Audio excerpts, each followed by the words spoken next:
अनीस अहमद साहब, popular front of India को आतंकवादी संगठन बुलाया जा रहा है, क्यों नहीं बुलाया जाए आतंकवादी संगठन? जी देखिए, पॉपुलर फ्रंट ऑफ इंडिया को आतंकवादी संगठन जो है असल में एक बहुत बड़ा चीज़ है, क्योंकि आतंकवादी संगठन होने के लिए आप आतंकी एक्टिविटीज़ में आपके इन्वॉल्वमेंट होने चाहिए। पॉपुलर फ्रंट के ऊपर जो भी एलिगेशंस आज तक लगे हुए हैं, कोई भी एलिगेशन आज तक जो है पॉपुलर फ्रंट का किसी भी टेरर रिलेटेड या आतंक रिलेटेड इशू में नहीं है, नंबर वन। दूसरा, इंडिया में बहुत सारे ब्लास्ट हुए हैं, आपको पता होने चाहिए। इन ब्लास्ट में जिन संगठनों का इंक्वायरीज हुआ है उनको आतंकी संगठन नहीं कहा जा रहा है, लेकिन ऐसी एक ऑर्गेनाइजेशन जिस पर एक लोकल इश्यूज, लोकल कुछ क्राइम रहेगा, ऐसे इश्यूज का एलिगेशन है, तो ऑल ऑफ अ सडन आतंकी बताया जा रहा है। लेकिन अनीस साहब, आप चाहे मलयालम के जो प्रोफेसर हों और टीजे जोसेफ साहब, उनके हाथ काटने का मामला हो, या फिर एर्नाकुलम में एसएफआई के जो एक युवा कार्यकर्ता जो थे उनकी हत्या का मामला हो, जिसमें कि आपके कई लोगों के खिलाफ चार्जशीट दाखिल हुआ, ये कहीं ना कहीं ये बात तो बताते हैं कि आपका भी हिंसा में कहीं ना कहीं शायद उतना ही यकीन है। आपने दो इश्यूज़ को कोट किया। पहला इशू आपने बताया टीजे जोसेफ का। टीजे जोसेफ का जब इशू हुआ, उसका जब हैंड चॉपिंग हुआ, उसी वक्त पॉपुलर फ्रंट के उस वक्त की नेशनल लीडरशिप ने जाके दिल्ली में प्रेस कॉन्फ्रेंस करके हमने कहा कि ये केस से पॉपुलर फ्रंट कोई लिंक नहीं है, हम इसको कंडेम करते हैं। इसमें पॉपुलर फ्रंट के मेंबर्स अरेस्टेड हुए हैं, लेकिन इट्स अ लोकल इशू। आप पॉपुलर फ्रंट की तरफ से ये अटैक हुआ करके आप नहीं बोल सकते। और उसके बाद जब कोर्ट में गया, कोर्ट का जजमेंट में भी बात ये क्लियर आया है कि this was a local issue, Popular Front as a organization was not involve. ये कोर्ट का जजमेंट है ये इशू पर। सेकेंड चीज़ जो आपने बताया अभिमन्यु का, उसमें पॉपुलर फ्रंट के मेंबर्स अरेस्ट हुए करके बताए। अब देखिए, मैं भी बताता हूँ, एक लोकल क्राइम होता है। पॉपुलर फ्रंट ऑफ इंडिया एक बहुत बड़ी ऑर्गेनाइजेशन है, बहुत सारे लोग हमारे अंदर हैं। इंडिया में अलग अलग जगह लोकल ऐसे इंसिडेंट्स होते रहते हैं, लेकिन जब भी ऐसे एक लोकल इंसिडेंट में अगर पॉपुलर फ्रंट का नाम आता है तो पूरे के पूरे पॉपुलर फ्रंट को क्रिमिनल ऑर्गेनाइजेशन बताया जाता है। और आपके तंजीम के भी लोगों के ऊपर ये है कि आरएसएस से कई बार जो आपकी हाथापाई हुई है और कई बार ऐसी हिंसा की घटनाएं हुई हैं, मतलब आपकी तंजीम का भी नाम है। पॉपुलर फ्रंट का इक्का दुक्का यहाँ वहाँ कोई मेंबर एक क्रिमिनल केस में आ गया, पूरा का पूरा पॉपुलर फ्रंट क्रिमिनल हो जाता है।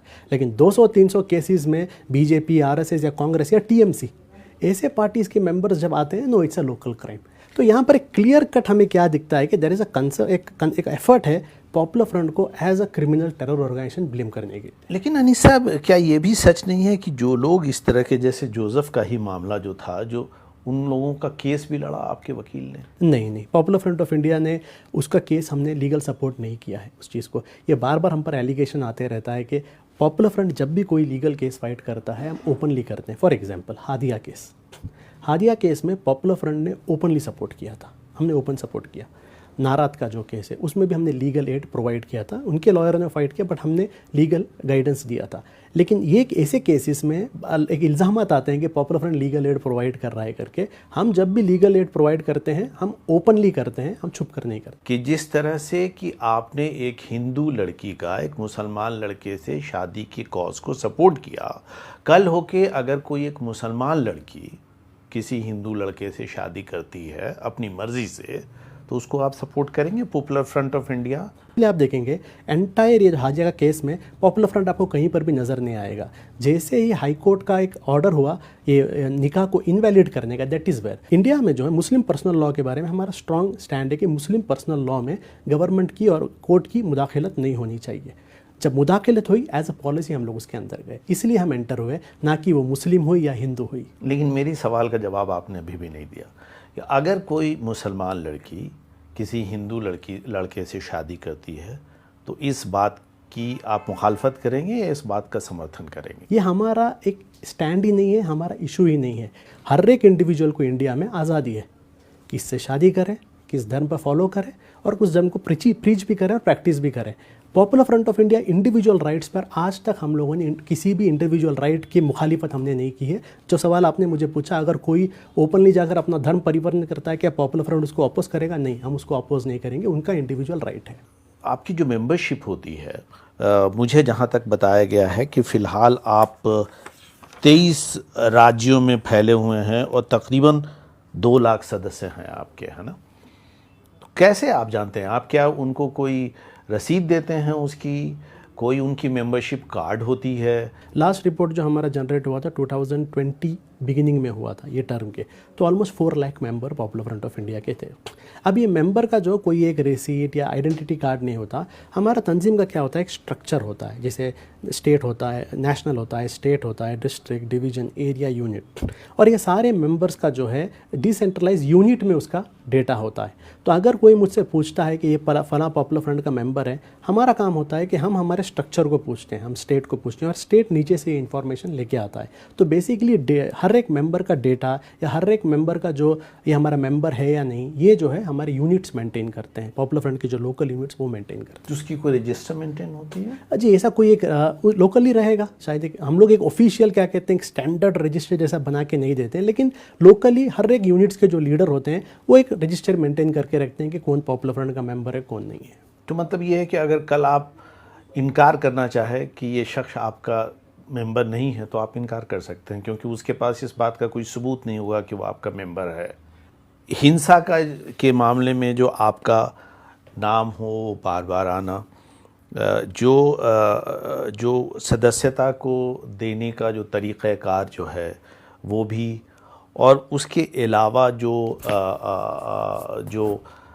धर्म की जो रक्षा करने को, इस्लाम मज़हब उसकी रक्षा करना, तो एक तरह से कहीं ना कहीं आपका तरीक़ाकार वही नहीं है जो कि कुछ दक्षिणपंथी संगठनों का है, जिनके ऊपर आप ये इल्ज़ाम लगाते हैं कि वो संविधान में यकीन नहीं रखते हैं। देखिए, एक होता है काम करने का तरीका और एक होता है आइडियोलॉजी। समझे, पॉपुलर फ्रंट ऑफ इंडिया ने का आइडियोलॉजी में हम कभी भी किसी भी एक धर्म के खिलाफ नफरत को हमने आज तक प्रमोट नहीं किया। अगर कोई पॉपुलर फ्रंट का मेंबर या लीडर किसी भी धर्म के खिलाफ नफरत फैलाता है तो पॉपुलर फ्रंट सबसे पहला उस पर डिसिप्लिनरी एक्शन लेगा। तो ये कहना कि पॉपुलर फ्रंट ऑफ इंडिया और ऐसी ऑर्गेनाइजेशन जो ओपनली दूसरे धर्म के लोगों के खिलाफ नफरत को प्रमोट कर रही है, दोनों में एक सिमिलैरिटी है, मुझे लगता है ये गलत होगा, क्योंकि सिमिलैरिटी इन एक्टिविटीज़ में नहीं देखना है, सिमिलैरिटी इन आइडियोलॉजी। सेकंड, आपने कहा कि क्राइम के, वापस मैं बताता हूँ। देखिए, ऐसे कौन से क्राइम्स हैं बड़े बड़े जिसमें पॉपुलर फ्रंट का नाम आकर प्रूव हुआ है। अब एक ट्रेंड देखिए, खरौली में हमारा नाम आया था, राजस्थान के एसपी ने आकर क्या, no popular front link. Khargone popular front ने ही किया है, अब तक कुछ भी नहीं, एक बंदा भी पॉपुलर फ्रंट का अरेस्ट नहीं हुआ। कानपुर में पॉपुलर फ्रंट ने ही किया, अभी तक कुछ भी नहीं हुआ। समझे, एक भी बंदा हमारा अरेस्ट नहीं हुआ। तो इसका मतलब एक क्या चल रहा है कि इंडिया में कहीं पर भी कुछ क्राइम हो, पॉपुलर फ्रंट। पहले लोग मानते थे इस चीज़ को, हाँ सच में पॉपुलर फ्रंट हो, लेकिन अभी लोग क्या देख रहे हैं, अब जानते हैं आज इंडिया में सबसे ज़्यादा सर्वेलेंस रहने वाली तंजीम पॉपुलर फ्रंट है। हमारे ऑफिस के बाहर भी जाइए, आपको आईबी वाले मिलेंगे, हमारे लीडर स्टैप, हमारे फ़ोन स्टैप हैं। इतना सर्वेलेंस होने के बावजूद एक तंजीम पूरे इंडिया में जाकर इतने बड़े बड़े दंगे करा सकता है, तो क्या हम CIA हैं क्या, ये मोज़ाद हैं क्या, ये रॉ है? तो ऐसा क्या हो रहा है अनीस अहमद साहब कि दिल्ली का दंगा हो, राजस्थान का जिक्र आपने खुद किया, असम में जब नागरिकता कानून का जो संशोधन हुआ था उसके ख़िलाफ़ जो वहाँ एहतजाज चल रहा था वो हो, या बाकी जो अभी पटना का मामला हो, ऐसा क्या है कि आप बहुत मशहूर हो रहे हैं, क्या वजह है उसकी? लोगों ने सोचा था 2014 के बाद सब लोगों की तरह हम भी साइलेंट हो जाएंगे, लेकिन 2014 के बाद RSS और BJP के हिंदुत्व पॉलिसी के खिलाफ सबसे ज़्यादा बात करने वाली तंजीम पॉपुलर फ्रंट है। आप क्या एक्सपेक्ट करते हैं, क्या गवर्नमेंट हमें अच्छे से डील करेगी? मुस्लिम कम्युनिटी के अंदर one of the most dynamic organization Popular Front है। इसको ख़त्म करना इस गवर्नमेंट का एक टॉप एजेंडा है, और उस एजेंडा के मुताबिक आप देख रहे हैं एक क्या कहते हैं, एक टूल किट है। वो टूल किट ये है, इंडिया में कहीं पर कुछ भी हो, सबसे पहले यहाँ तक कि अग्निपथ में भी हमारा नाम डाला गया था, अग्निपथ में। यानी हम तो मजाक में कहते हैं कि एक जगह ये मच्छर से कोई भी काटने से कोई मर जाता है, वहाँ पर भी पॉपुलर फ्रंट ने मच्छर को ट्रेन करके भेजा है। इस तरीके से एक बातें हम देखते हैं आ रहा है। वैसे ट्रेनिंग का इल्ज़ाम भी आपके ऊपर है। ये गवर्नमेंट के एंटी मुस्लिम पॉलिसीज़ को सबसे ज़्यादा पब्लिक में आकर ट्वीट करके या सोशल मीडिया पोस्ट में नहीं, ग्राउंड में, फील्ड में, डेमोक्रेटिक एजिटेशंस में, लीगली सबसे ज़्यादा अपोज करने वाली तंजीम कौन सी थी, आप देख लीजिए, उससे आपको पता चलेगा। नंबर 1। नंबर 2, पॉपुलर फ्रंट का attitude, the style of popular front. Popular front जो है, हम अपने आप को एग्रेसिव नहीं कहते, वी आर असर्टिव। हमारा स्टाइल असर्टिव है। अभी आपने देखा हिजाब का इशू आया या काशी मथुरा का इशू आया। काशी मथुरा के इशू के अंदर दूसरे मुस्लिम तंजीमों का एक स्टैंड था कि खामोश रहना है, हमें कुछ नहीं बोलना है, जो कोर्ट में चल रहा है वैसा होना है। पॉपुलर फ्रंट का स्टैंड उसमें था कि जो गलती बाबरी मस्जिद के वक्त हुई वो गलती नहीं दोहराना है। जो एक इंडिया के अंदर एक डेमोक्रेटिक एक सोल्यूशन को एक बहुत बड़ा स्पेस है। डेमोक्रेटिक सोल्यूशन का मतलब है आपको डेमोक्रेटिक एजिटेशंस करने पड़ेंगे, मूवमेंट्स खड़ा करना पड़ेगा, एक बहुत बड़ा काम होता है। ये काम करना ज़रूरी है। मुस्लिम लीडरशिप के ऊपर बहुत बड़ा प्रेशर है। जाकिर नाइक को जिस तरीके से टारगेट किया गया, मौलाना खालिद सिद्दीकी को जिस तरीके से टारगेट किया, ये टारगेट सिर्फ और सिर्फ इसलिए किया गया क्योंकि पूरे मुस्लिम तंजीमों को एक मैसेज देना चाहते थे। जिस तरीके से तबलीग जमात को टारगेट किया गया कोविड के वक्त, असल में वो लोग पूरी की पूरी मुस्लिम तंजीमों को ये मैसेज दे रहे थे कि आपको गवर्नमेंट के लाइन पे आना होगा, वरना आपकी हालत भी जाकिर नाइक, कलीम सिद्दीकी या तबलीग जमात के ऐसा हम कर देंगे। तो एक तरह से मतलब आप बीजेपी के लिए फ़ायदेमंद हैं और बीजेपी आपके लिए फ़ायदेमंद है? देखिए, हम एक पॉलिटिकल ऑर्गेनाइजेशन नहीं है पॉपुलर फ्रंट ऑफ इंडिया। नहीं, आपकी एक पॉलिटिकल विंग भी है जो कि इलेक्शन लड़ती है। नहीं, अगर वैसा होना चाहिए था, पहले तो वो हमारी पॉलिटिकल विंग नहीं है, एसडीपी एक अलग क्वेश्चन है। आप इतने दिनों से काम कर रहे हैं, केरल जैसी जगह में भी आपको मतलब 1% भी वोट नहीं मिल पाता है, तो वो कहाँ सियासी कमी? इंडिया में आइडेंटिटी पॉलिटिक्स बहुत ज़रूरी है, not just for Muslims, for all identities. India में दलितों के लिए उनकी आइडेंटिटी पॉलिटिक्स है, ओबीसी के लिए, अब कर्नाटका आप देखिए, बीजेपी के लिए लिंगायत्स हैं, जेडीएस के लिए गौड़ाज हैं। तो हर एक पार्टी का एक आइडेंटिटी पॉलिटिक्स होता है, वो शायद इनकार करें या ना, होता ही है। लेकिन इंडिया में मुस्लिम पॉलिटिक्स का एक बहुत बड़ा चैलेंज है। वो इसलिए क्योंकि मुस्लिम्स जब भी कोई एक पॉलिटिकल नैरेटिव की बात करते हैं, इमीडिएटली उन पर जो है पार्टीशन का एक इल्ज़ाम लगाया जाता है, कम्युनलाइजेशन का इल्ज़ाम लगाया जाता है। वो इल्ज़ाम आप देखेंगे दूसरों पर नहीं आ सकता, लेकिन मुसलमानों पे आ जाता है। अब आप कहते हैं कि क्या पॉपुलर फ्रंट ऑफ इंडिया का ग्रोथ को एसडीपीआई को मिलने वाले वोट्स के साथ कंपेयर करना है? मैं कहता हूँ ठीक नहीं, क्योंकि एसडीपीआई का एक अलग स्टाइल ऑफ फंक्शनिंग है, पॉपुलर फ्रंट का अलग स्टाइल, अलग लीडरशिप है, अलग अलग काम कर रहे हैं। पॉपुलर फ्रंट का हम कहते हैं कि हमारा जो एक्सेप्टेंस है, आप देखिए कल पॉपुलर फ्रंट अगर हम अनाउंस करेंगे कि पॉपुलर फ्रंट ऑफ इंडिया एक ग्रैंड कॉन्फ्रेंस कर रहा है, आप देखेंगे लाखों लोग जुड़ जाते हैं। अब वो लाखों लोग जुड़ रहे हैं, उनको पता है कि पॉपुलर फ्रंट के रैली में जाना मतलब अपने ऊपर केसेस इन्वॉल्व करना, फिर भी आ रहे हैं। तो वो एक्सेप्टेंस है पॉपुलर फ्रंट, यानी they want to be with Popular Front. वो वोटिंग का पैटर्न आप नहीं कह सकते, क्योंकि इलेक्शंस में क्या होता है कि हर एक आदमी के सामने बहुत सारे कैलकुलेशंस होते हैं।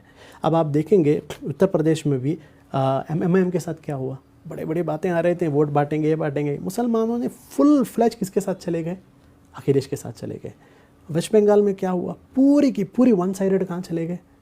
ममता के पास। तमिलनाडु में क्या हुआ, फुल फ्लैज वन साइड टीएमके। आज इंडिया में मुस्लिम कम्युनिटी डरी हुई है, उनको लग रहा है भाई मुसलमानों को वोट देके कुछ होने वाला नहीं है, मुस्लिम पार्टियों को हमें सेक्युलर पार्टीज़ को वोट देना है, इस उम्मीद से कि सेक्युलर पार्टीज़ हमारी प्रोटेक्शन करेंगे। और ये बीजेपी का जो एक उरूज है, उस उरूज में अगर सबसे ज़्यादा नुकसान किसी चीज़ का हुआ है, मुस्लिम आइडेंटिटी पॉलिटिक्स का हुआ। तो इसी मुस्लिम आइडेंटिटी पॉलिटिक्स को बढ़ावा देने के लिए आप ये जो कोस्टल कर्नाटक के जो 2 ज़िले हैं ख़ास तौर पे, वहाँ जो नकाब का, जो हिजाब का जो मामला जो उठा, उसको आपने बहुत तूल दिया। देखिए, हिजाब इशू का जब इशू हुआ, उसी वक्त लोगों ने आकर हमसे पूछा कि पॉपुलर फ्रंट इसको लीड करेगा या नहीं, मीडिया ने। और हमने कैटेगरीली कहा कि पॉपुलर फ्रंट इसको लीड नहीं करे। हम कर सकते थे, हमारे अंदर कैपेसिटी है, और जैसा आपने बताया, हमें अगर उससे बेनिफिट लेना तो हम सबको साइडलाइन करके हम उसके लीडर बन जाते। लेकिन पॉपुलर फ्रंट ने कहा वो एक पॉपुलर फ्रंट इशू नहीं है, वो एक कम्युनिटी इशू है। कि हिजाब इशू में पूरे कर्नाटका बंद हुआ था, आप जानते होंगे, मुस्लिम्स ने अब कर्नाटका बंद किया था। अनाउंसमेंट कहाँ से आया?